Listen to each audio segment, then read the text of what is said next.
So once again, it is a so-called election time, the nearly pointless exercise we go through every few years. We go through the same old customs of listening to tribalists bash each other about afflictions that they themselves suffer from. They accuse each other of trespasses that they themselves have made. They self-aggrandize about accomplishments they either didn't really accomplish, or that someone else accomplished, or that are barely accomplishments at all. Then we see the usual mad rush, fixing up of a bunch of roads at the last minute after our vehicles don't mash up. Are we supposed to be really impressed by this? Then there's a group walk of the candidates through our neighborhoods, hiring and buying onlookers without any really meaningful conversations.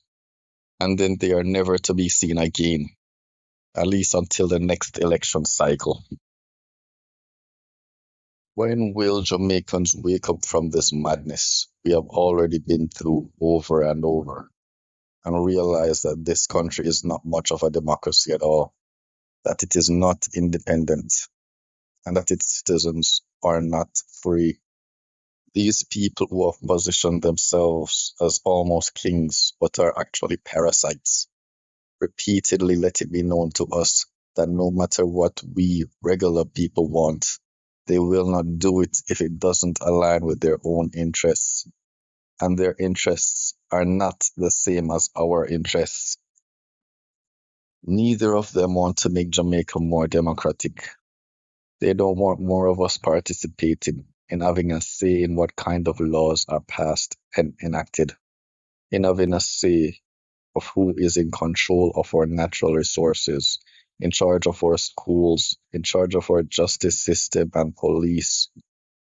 Our system simply allows the Prime Minister, his ministers, and the MPs to have too much power. It needs to be moderated and modulated, but they have no interest in doing this. Even in the UK, whose laws we have mostly copied and pasted from decades ago without much change, and which itself is not that democratic. Now, as a population that elects most of their commissioners of police, we have no say about how much these government officials are paid. Imagine the president of Mexico with a population of almost 100 times ours collects a salary equivalent to 17 million Jamaican and is the highest paid official in the land by law. Here we have our two highest rank officials, one unelected, taking twice as much as that.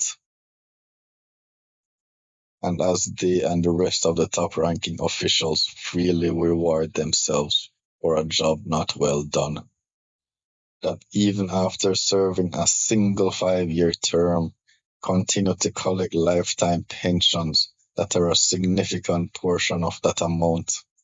That is madness. It is a direct deprivation of our children of education and social intervention, the deprivation of our elders and pregnant mothers of proper health care, the deprivation of our workers of property with safe and functional neighborhoods.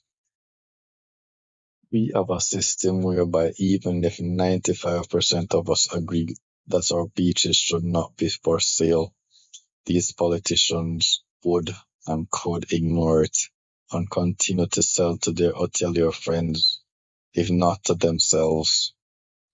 Isn't this outrageous to you, my fellow Jamaicans, that we only have 1.5 votes every 5-year period, when many other nations, those that happen to be the most advanced, have ballots with dozens of candidates for various offices? They especially get to choose who run their school systems and justice systems even. They have the choice to reject officials when they are not up to the task of the jobs they were given to do. The people have the ability to directly introduce laws, enact laws, or rescind laws.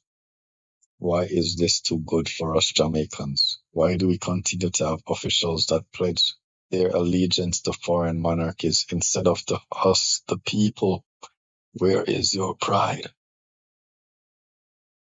Here we have both parties making non-creative promises that would at best do little to help to improve our society at all. They are just playing tit for tat in moving around minimum wage and tax threshold goalposts, which is little more than just keeping up with inflation. And if pushed too much, would actually cause inflation in any case.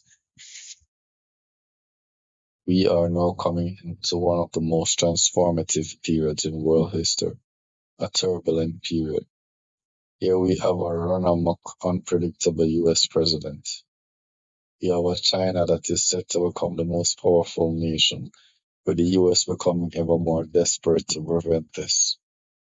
There are now several conflicts that threaten to expand in scope at any time, engulfing the planet.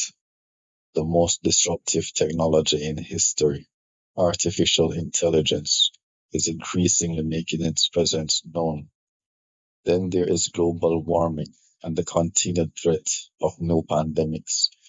Any of these can spell Jamaica's doom, but none of these people that have hoisted themselves to Jamaica's high offices are doing anything to prepare this island for these possibilities, if not eventualities. I say there isn't much difference in the ideologies of either party. They came into existence as fraternal twins. They are now almost identical twins, but only one of them recently caused most of us to lose an incredible amount of time and financial progress due to its overreaction to COVID. One party that has had dozens upon dozens of cases of inappropriate behavior, scandals, and corruption that continue to go completely unpunished, with the elites proving to be above the law. By allowing this party an uninterrupted period of governance, they will be thinking they have gotten away with it and continue to do much, much more. So until we figure out more effective means to have our voices be truly heard, breaking this party's run is the only way to send a message right now. And right now, we only hope that the opposing party listens to that message should they take the reins. Going back decades in time beyond just this last term, Jamaica has had the same GDP, regardless of which party, the same low education results, the same super high crime rate. Jamaica will never really change if all the choice we will ever have is between these two parties. We need a third way, a third party, a party that is an evolution party, a reform party, a democratic party. Now is the time to make this happen. No more delay.